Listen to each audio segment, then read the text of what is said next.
So I'm drinking a protein shake this morning, a cafe latte protein shake. I just want you to know I didn't have apparently enough breakfast because I'm feeling a little peckish.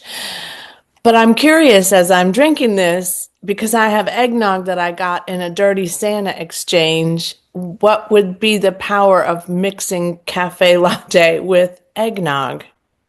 Thoughts? I don't know. I'm just wondering.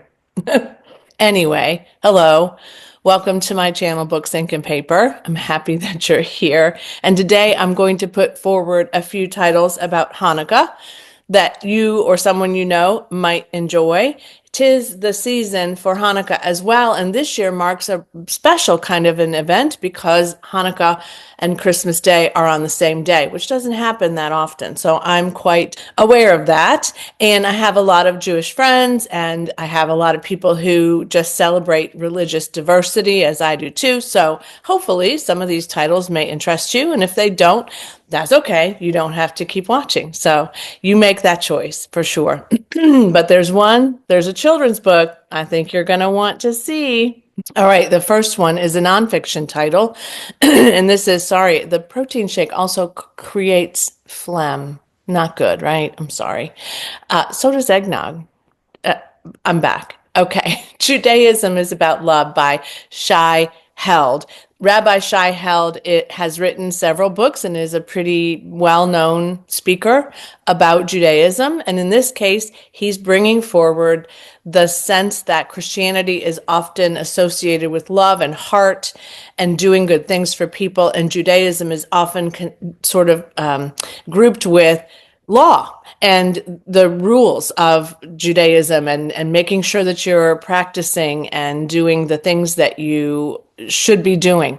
And so his focus in this very long book, I should say, I think it's over 500 pages, is really just to bring back the love and the heart and the soul into Judaism. So if this is something that you're curious about, I would recommend it because he's a pretty authentic, pretty amazing guy.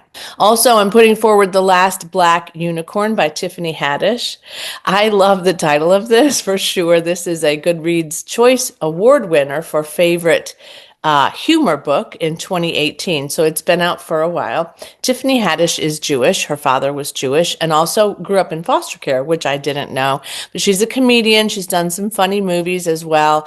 And this one is kind of about her struggles to overcome some of the things that happened in her life as a result of being in foster care, I think, and of being different, other, and that, of course, is a big topic, but I think she probably handles it with grace and humor. So this would be something I would be interested in reading and possibly listening to because I'll bet you she narrates it herself. And the last nonfiction that I'm putting forward for you today is The Little Book of Jewish Appetizers. This is by Leah Koenig. You should probably not be needing a whole lot of a synopsis on this, but they are little appetizers too. I think most of them are bite-sized, but if you're looking for something for celebrations with your friends who are Jewish or with people who just like me like to try new kinds of foods and new appetizers, this might be the book for you.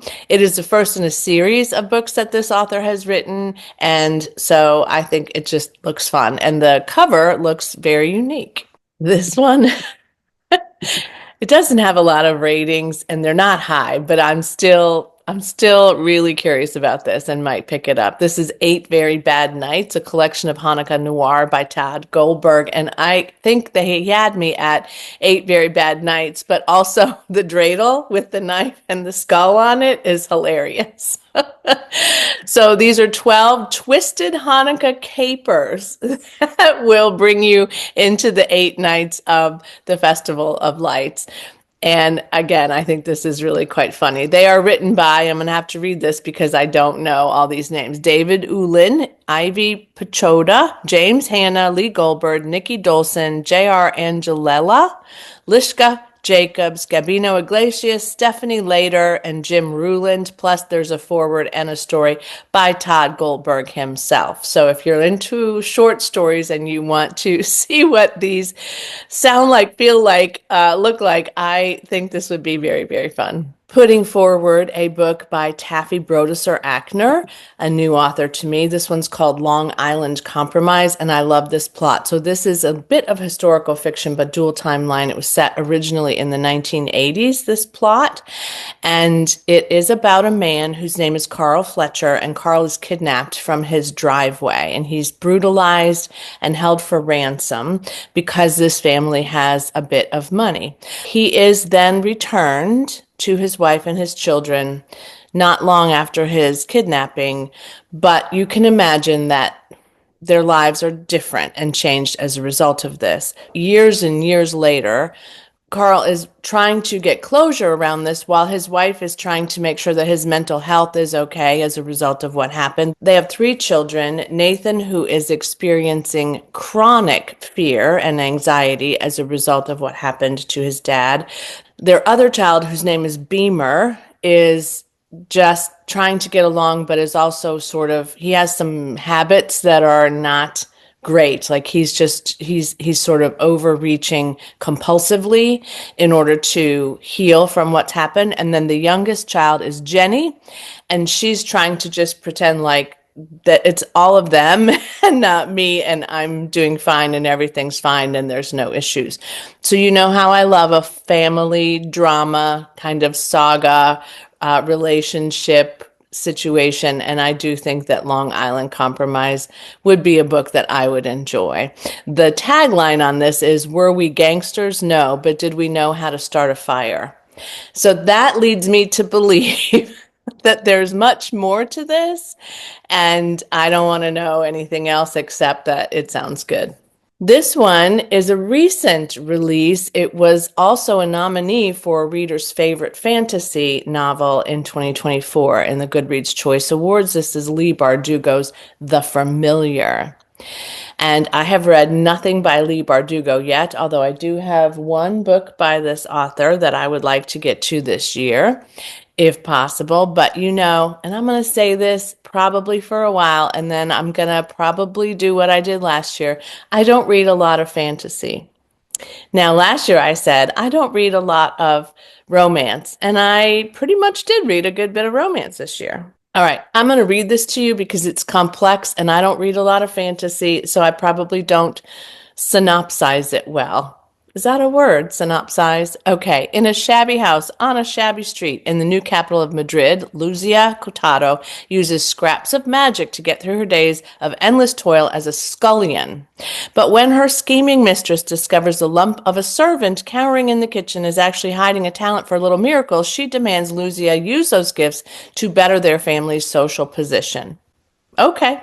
What begins as a simple amusement for the bored nobility takes a perilous turn when Luzia garners the notice of Antonio Perez, the disgraced secretary to Spain's king.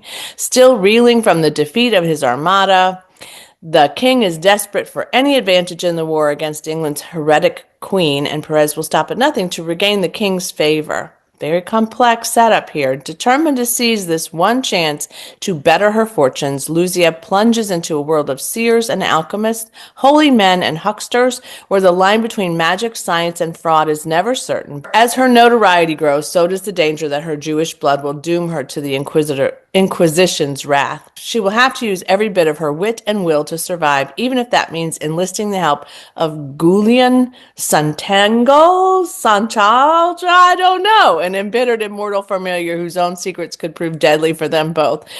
I see now why I don't read a lot of fantasy. I think I probably get put off by the synopsis before I ever look at the book. Nevertheless, the reason I'm putting this forward is that Leigh Bardugo is Jewish, and this is a fairly new release. So you can imagine that you could probably read almost any of her books because you would then be supporting a Jewish author. Okay, this one was published in 2021. It is paperback. It's called The Matzah Ball by Jean Meltzer. And this one's first tagline is "Oi to the world." You got me there. And I love the cover, and I love the title of this book. So this obviously is about a nice Jewish girl who loves Christmas. And she tries to hide that because it's not something that her Jewish family and friends would appreciate. So she's hidden her career as a Christmas romance author because she doesn't want her family to know what she's doing. And then her publisher insists that she write a Hanukkah romance because she's kind of, I don't know, stepping into a dry space with her creativity and her writing. So she doesn't see Hanukkah as magical or merry, and she doesn't, though, want to lose her contract with her publisher, so she agrees to do that. And she also agrees to work with her arch enemy, who is Jacob Greenberg. They haven't seen each other for a really long time, but then they start to reconnect, and you can probably imagine what's going to happen. This is currently on Kindle for $1.99, and I may snap that up today. I have really got a thing for short romances lately at the holiday season. So stay tuned for my wrap up because there's been quite a few of them, but I think this is a perfect read for me right now. The last two would appeal to a different audience, but you might be that audience or the curator of that audience.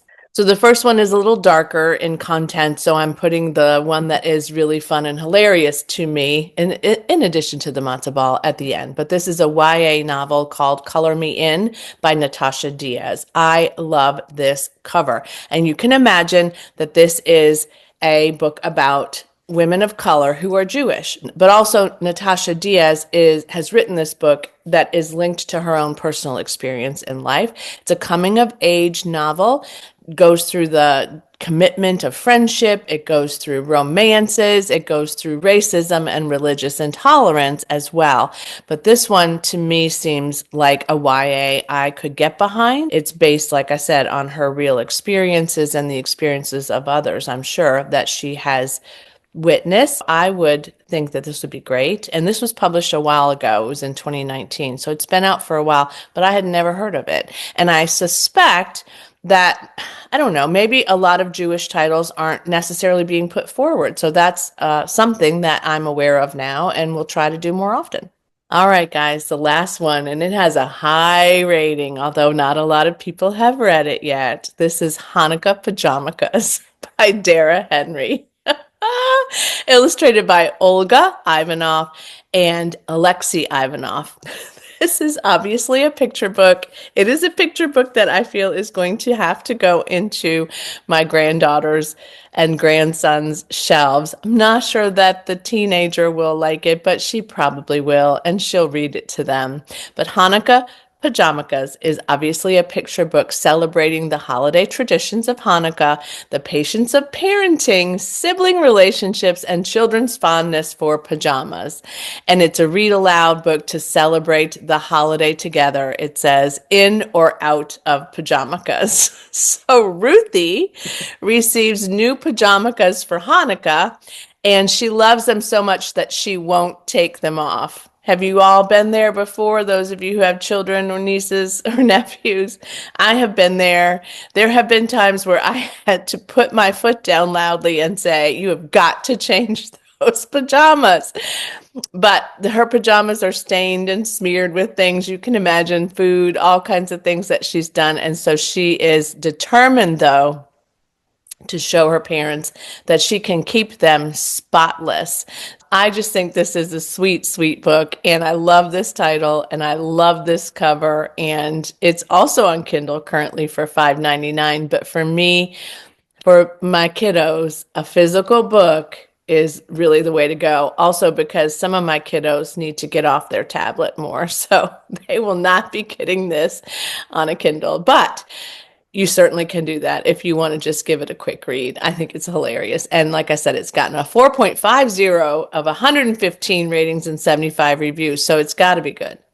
Okay, guys, thanks so much for watching this video today and for joining me.